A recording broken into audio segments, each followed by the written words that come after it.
Thank you, Kevin, for that very kind introduction. And let me say to everyone in the audience how delighted I am to be here in South Africa, and in particular, beautiful Cape Town. I was promised to drive up the mountain this morning, but it was all cloudy and rainy and drizzly, and so we cancelled the trip.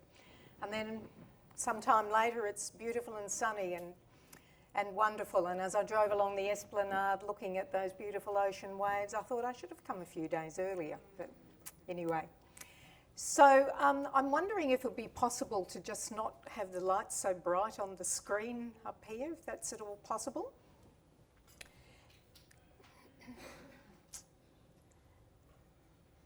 Okay, so let me get started. I will put up a potential conflict of interest disclosure. Kevin's already mentioned that my company CellLogic in Australia is involved with the development of a high sulforaphane yielding broccoli sprout raw material. So I hope that the content of this presentation is not influenced by my commercial interest.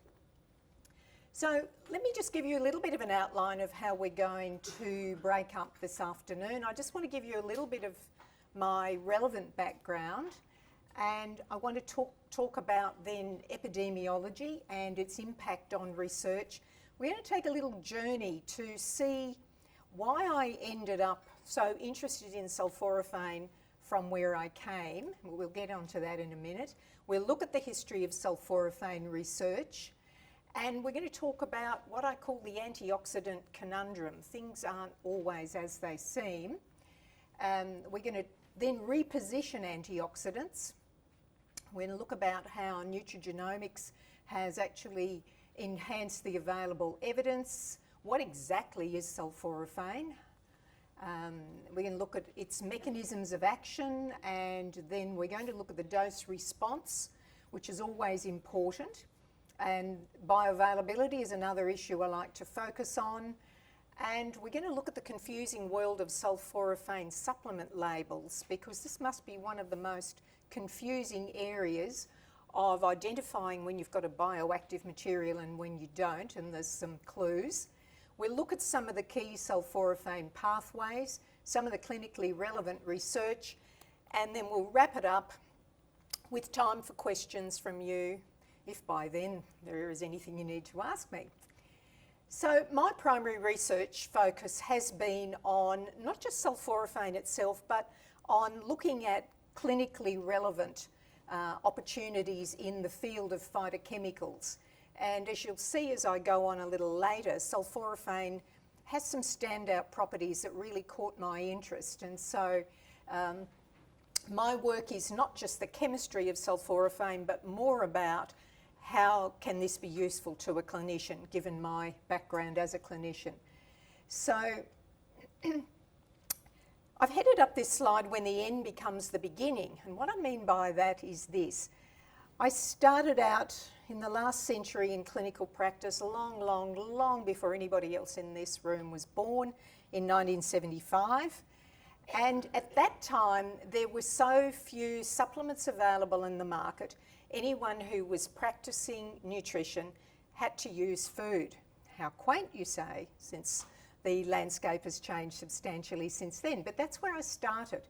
And it wasn't long after that that it became apparent that the megavitamin era had begun. And so from using food and into supplements, we then were looking at mega doses of supplements. So if a little bit was good, we thought more is going to be better. So we were aiming to drive chemical reactions to completion, and we were influenced by Dr. Roger Williams' work, the discoverer of pantothenic acid, who'd written a book called Biochemical Individuality. And so he said, we're all uniquely different, and therefore some people might need higher doses of some of these nutrients than others in order to drive an enzyme reaction forward. And that was wonderful. We knew nothing about nutrigenomics in those days. The word hadn't even been coined, and we just liked the sound of biochemical individuality, so we used it quite frequently.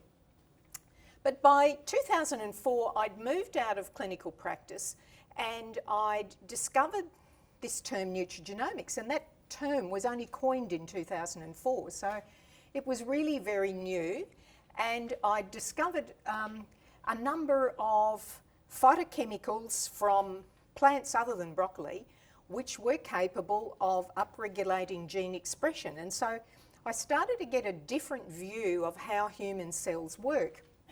So by 2005, I began CellLogic, the company, and by 2007, I'd actually discovered sulforaphane, had done a little work on it for a year or so, and decided it was time to take sulforaphane to my clinician colleagues.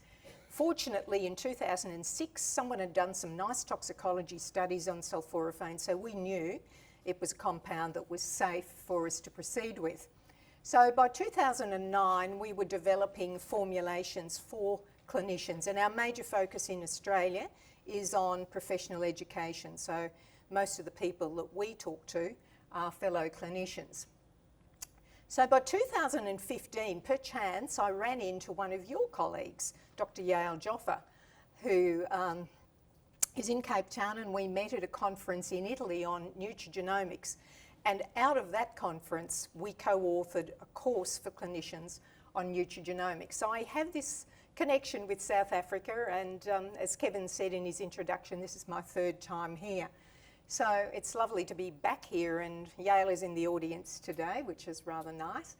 And so by 2016, our research in sulforaphane had come to the point where we'd worked out how to produce a very high sulforaphane yielding raw material, and we were able to do it without using nasty chemicals.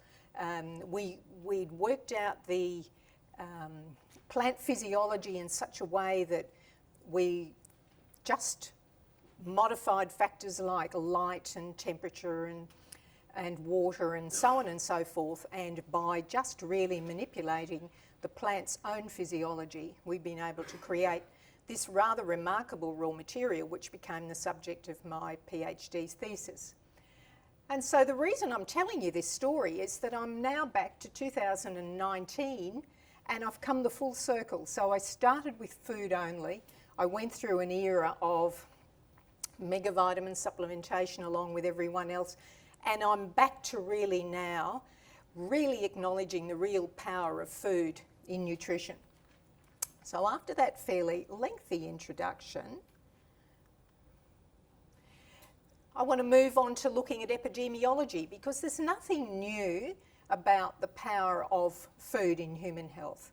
We've known that for a very, very, very long time, and one of the better ways of understanding what nutrients are best for humans is to really look at various populations around the world to see who the healthiest populations are and work out what they eat. Now, the Mediterranean diet's generally considered a model for good health, and so it's given us an opportunity to then understand more about how we can manipulate macronutrients and micronutrients, but now the newcomer to the equation is to look at nutrigenomically active phytochemicals in plants.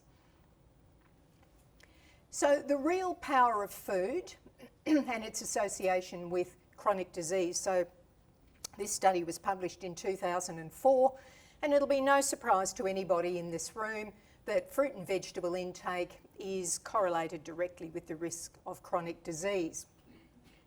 And in this study, they looked at 100,000 subjects over a 10-year period, and of the food groups that they analysed, they found that green leafy vegetable intake showed the strongest inverse association with major chronic disease. And all it really took was one extra serving daily to measurably reduce cardiovascular disease risk. That's pretty remarkable, and it's so easy to do, but we don't do it. So not all vegetables are actually created equal. So by 2011, this study had looked at the green leafy vegetables and pulled out cruciferous vegetables as being a little different from the others. So what they said was that several prospective studies show no association for total vegetable consumption, but a significant inverse relationship with cruciferous vegetable consumption. So there was clearly something in these cruciferous vegetables which set them apart from other green leafy vegetables and other vegetables in general. So the conclusion was that they supported recommendations to increase consumption of vegetables, particularly cruciferous vegetables and fruit, to promote cardiovascular health and overall longevity. So when we look at the sorts of chemicals that are in plant food other than vitamins and minerals, we can classify around about 5,000 different chemicals into different groupings. So we know a little bit about a small number of these phytochemicals. There is an active research area in this field, and every time we open a journal there's another plant chemical that's been identified as having particular properties, and many of those properties actually are common to lots of different plants, and that'll become apparent shortly. So when we look at this classification, you'll be familiar with some of these molecules. I mean, this typical polyphenol up in the top left-hand corner there, that's the epigallocatechin gallate from green tea. And you can see it's a big, bulky polyphenolic molecule, and it's the shape of that molecule that, to a very large extent, determines whether or not it's absorbed well into human cells. The yellow category just below and to the right of that is the carotenoids. So as you can see, they're a completely different physical structure. They're fat-soluble molecules, and they tend to reside in membranes of different types within the cell because those membranes contain a large quantity of lipids. And they are most abundant. We also see, though, that on the right there's another category, the organosulfurs, and they're the ones that I've spent most of the last 10 years or so working with. So these are the isothiocyanates, the indoles and so on, which come from the cruciferous vegetable family. And they're actually a completely different shape of molecule. So most of the plant chemicals that we encounter in nutritional therapy are the polyphenols, as we see up on the top left-hand side, and they're very abundant. So too are the carotenoids. The organosulfurs are very small molecules, and they're very lipid soluble, and because they're lipid soluble and they're quite small in their structure, they are very readily absorbed, and we'll see that a little bit later on. So what is this antioxidant conundrum that I talk about? Well, let's just track the history of the antioxidant supplement. So initially there was the epidemiological observation that diets that were high in fruit and vegetables were actually protective against cancer and other diseases. So that's been observed for a very long time. And so cancer and other chronic disease is associated with oxidative stress. And so when those diseases are associated with oxidative stress, the logical conclusion was that we could use an antioxidant supplement to deal with it. So we took this path in the road. We said this.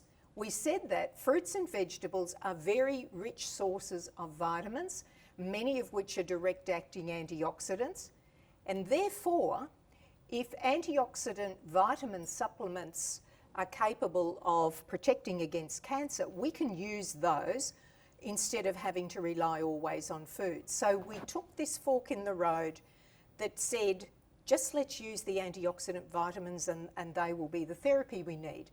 But there's another course of the road, or another fork in the road that we could have taken, because at that stage we didn't fully appreciate the value of the other 5,000 odd phytochemicals which are found in plant foods. And those phytochemicals are capable of enhancing the cell's own internal defence mechanisms. Therefore, bioactive phytochemicals may actually be the chemoprotective factors that influence signalling, and we'll see what that means in a minute. So let's just turn the clock back a little while to see how we address this antioxidant story, how we in fact fell in love with antioxidants. So it goes back a very long way. There was Dr. Denham Harmon way back in 1956 who published this paper called Aging, a Theory Based on Free Radical and Radiation Chemistry. And he drew the conclusion that if we have oxidative stress that's driving the ageing process, we ought to be able to employ antioxidant supplements as a way of countering that process. So that's where it began. And then following that, we had Linus Pauling in 1976 writing his book on vitamin C and the common cold and flu, and later on another one in 1970, and then from cold and flu prevention to cancer. And so we had these series of books in the 70s which tied particularly vitamin C into protection against disease.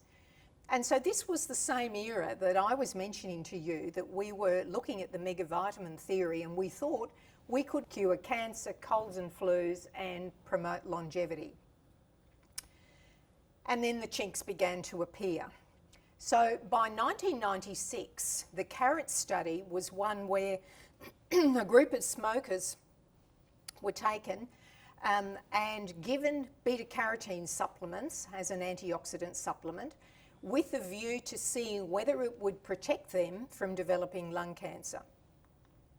Nice in theory, but what actually happened was the study had to be stopped 21 months early because the smokers taking the beta-carotene were actually dying faster than the placebo group.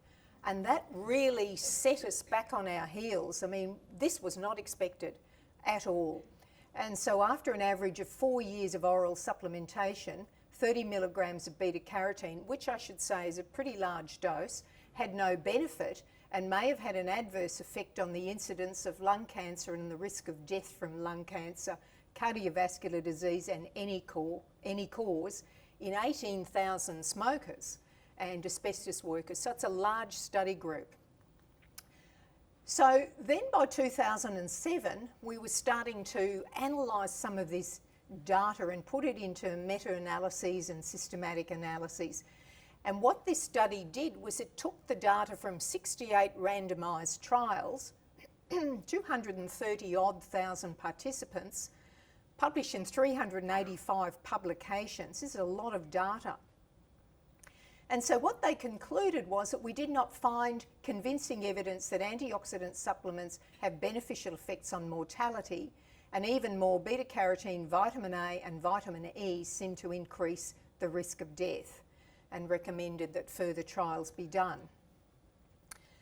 So what some of these meta-analyses showed was then they grouped some of that data into different disease states. So in this one, they were looking at diabetes prevention. And so here we've got 100,000 participants followed for up to 12 years in 5 studies.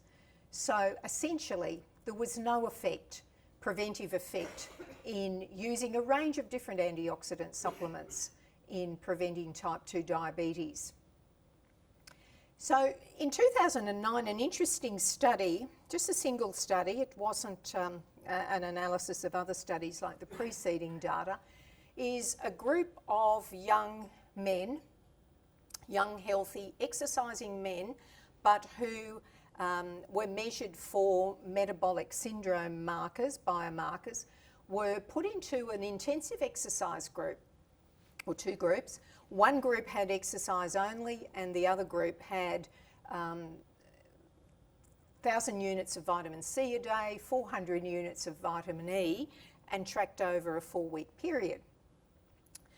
Quite surprisingly, what happened in this study is that the ones who did the exercise program showed beneficial changes in their metabolic syndrome markers, but those who were on the supplements did not.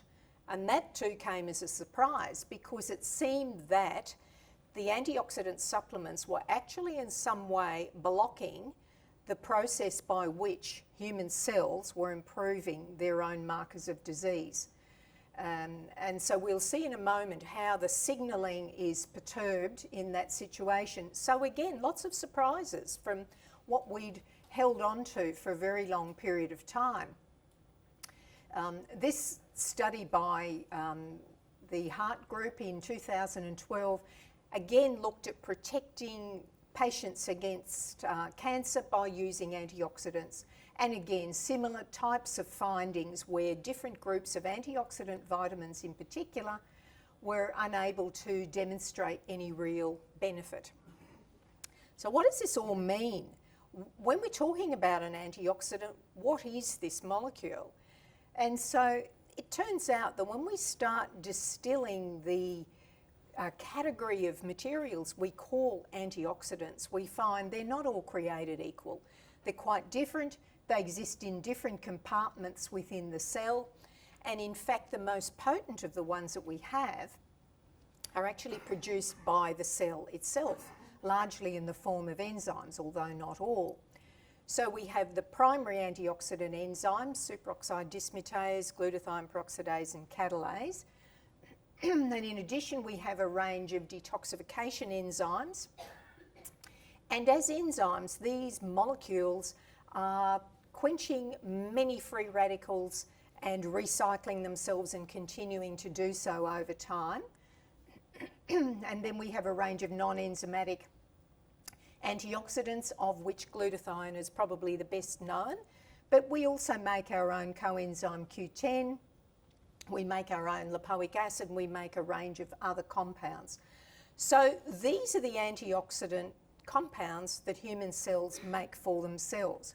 Now, in addition to that, we obtain from our diet a range of different vitamin antioxidants. Some of them are water soluble, some of them are fat soluble. We also obtain polyphenols, which come from things like grapeseed and green tea and pomegranate and a whole host of plant foods. And then we have another category, which are the nutrigenomically active molecules. And they're the ones I want to focus most on today, because what these molecules do, they're not antioxidants in their own right, but what they do is they enhance the expression of the genes that code for the enzymes that produce all of these compounds. So the idea being, if you can activate the cell's production of its own endogenous defences, you can powerfully enhance the function of that cell. So the strange thing about this is it's in a sense an antioxidant paradox, because these nutrigenomically active molecules, as I said, are not antioxidants of themselves. They're largely pro-oxidants. And you say, so how can a pro-oxidant be used to make an antioxidant? So essentially it works like this. Why does a cell need to activate its own defences? Well, it does it when it's under some sort of stress. So if human cells are under stress, and that could be breathing in the motor vehicle exhaust fumes, it could be injury, it could be fear, it could be eating junk food. There's a whole host of stresses which act on human cells. Our cells have evolved to defend themselves against those sorts of stresses. So what we've seen now is an acceleration in this type of research, where we're looking at plant molecules which can act as weak stressors to the cell. And as soon as the cell sees this stressor, it says, hey, we better switch on our defences here. So these molecules, which have the most potent effect on activating cell defences, are actually weak stressors to the cell.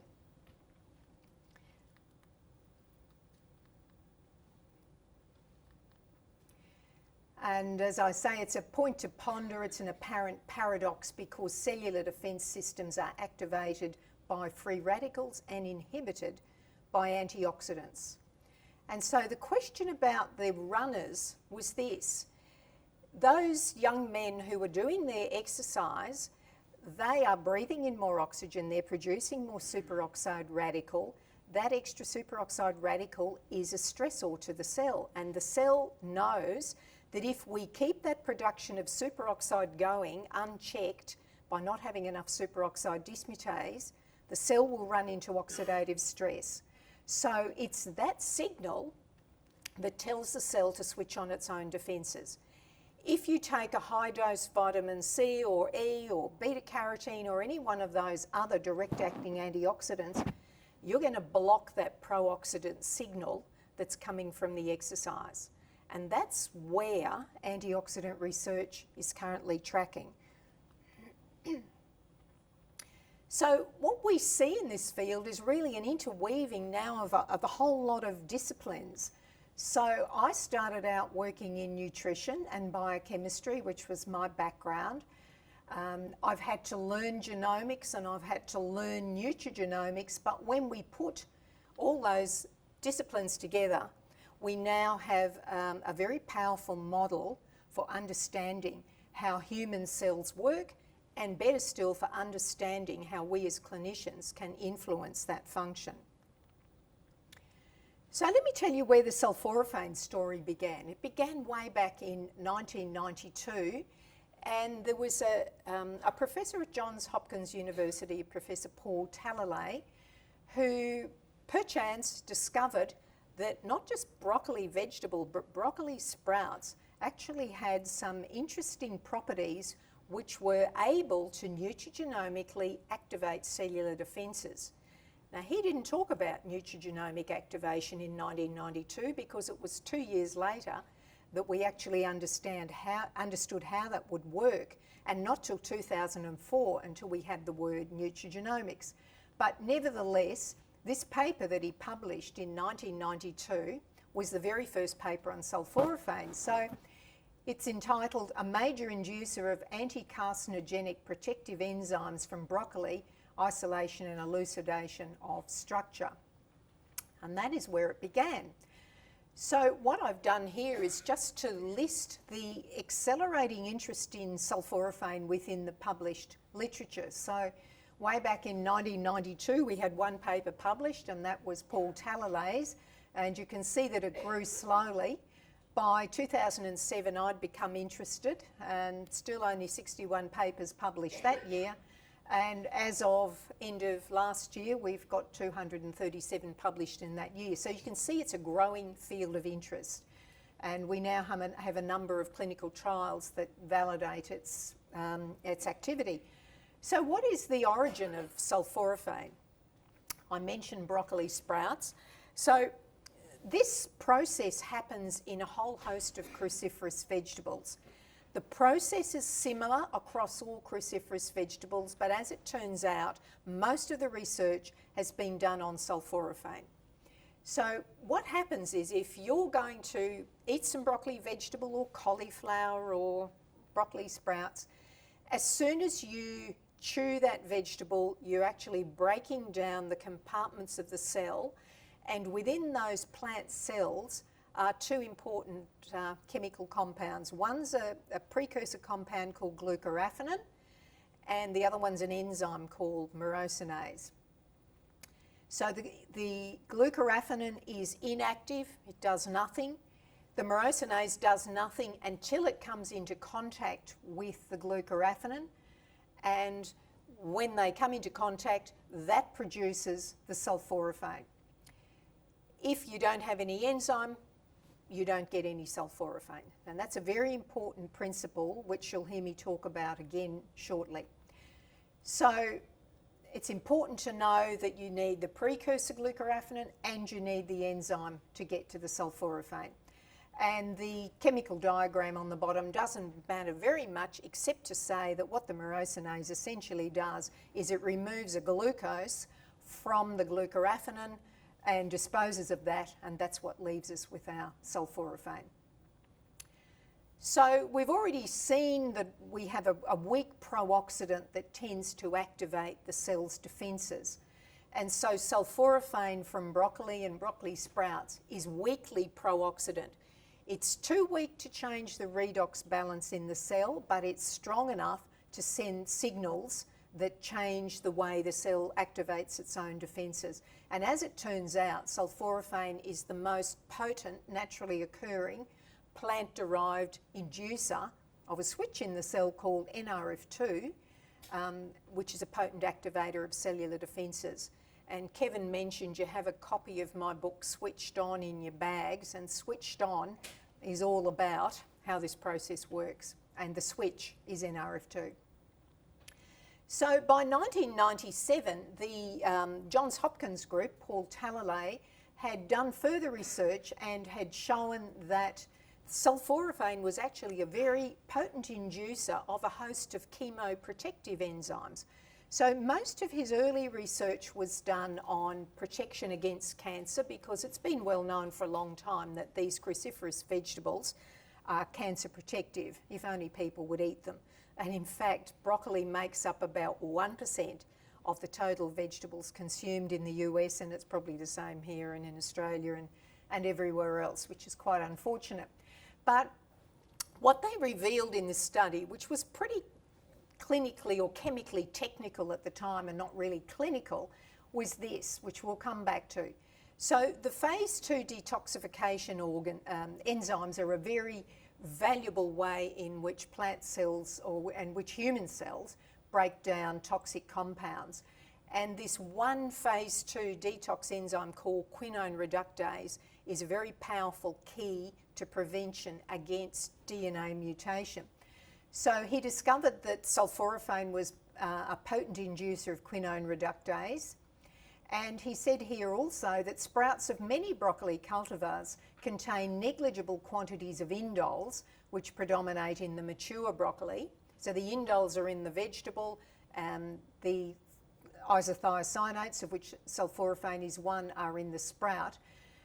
And in the mature vegetable, and may give rise to degradation products such as indole 3-carbinol that can enhance tumorigenesis. So they were very concerned at that stage that the indoles may not be beneficial.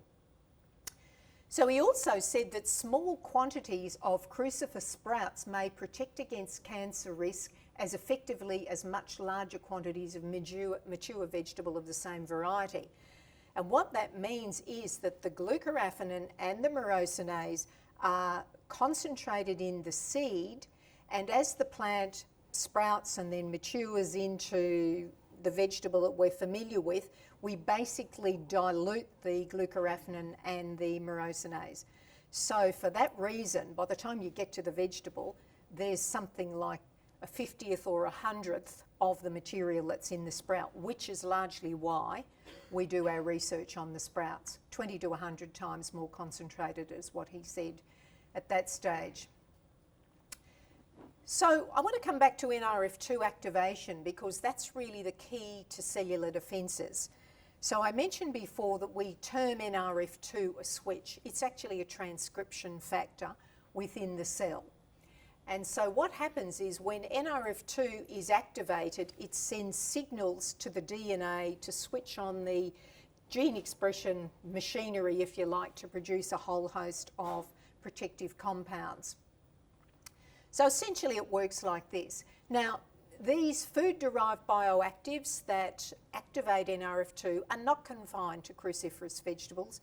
A whole host of plant foods contain them, which probably explains why man has survived for millennia on this planet, and woman has survived for millennia on this planet without ever knowing about broccoli sprouts. Because if you eat a large enough quantity of a wide range of plant foods, you will get enough NRF2 activation. But again, we don't. And so here's our switch, the NRF2 switch. The plant molecules are activating the NRF2 switch, which then sends signals to the DNA. And NRF2 has been said to govern the expression of many hundreds of genes that are associated with cellular defense. So in a nutshell, how cells defend themselves is a little bit like this. So there's a cell. It's got some antenna or some mechanism for detecting stress within its local environment.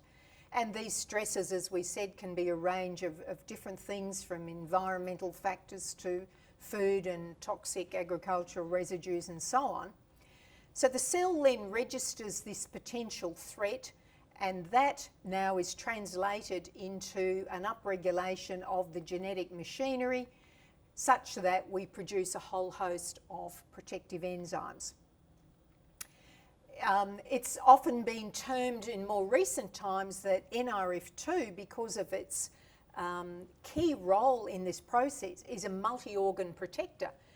And that's because what's happening in one cell is pretty much happening in every cell in the body. So if you can activate NRF2, you're having this broad effect across all physiological systems. And there's just an example back from the year 2000 when we were looking at all of the activities and all of the systems and cells and tissues that are influenced by NRF2.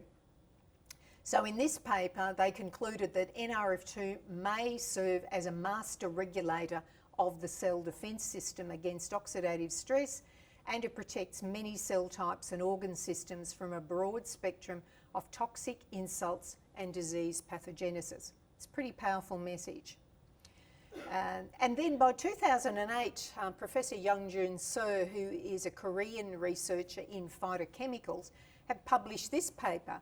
And he said NRF2 is a master redox switch in turning on the cellular signalling involved in the induction of cytoprotective genes by some chemoprotective phytochemicals. So you're starting to get the picture that we have our hands on a switch which can activate the cell's own defence processes.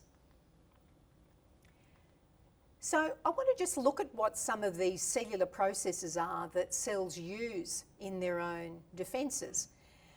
I talk often about trying to target upstream processes in cell function. So what that means, if we can get into the core biochemical pathways that cells use to maintain themselves and restore themselves if there's been a problem, if we can figure out how to do that, then we can influence human cells and we can translate that into the clinic. So if we're trying to deal with cellular defence, we need to get the redox status or balance in order. We also need to get control of inflammatory processes, and redox balance and inflammation are reciprocal relationships. If you've got high oxidative stress, you'll have high inflammation, and vice versa. We also need to make sure that cells can produce adequate amounts of energy in the form of ATP, because without that, nothing much is going to work. We certainly need to have our spring cleaning in order, so we need detoxification pathways to be working properly. And then superimposed on that, we have effects from methylation reactions within the cell.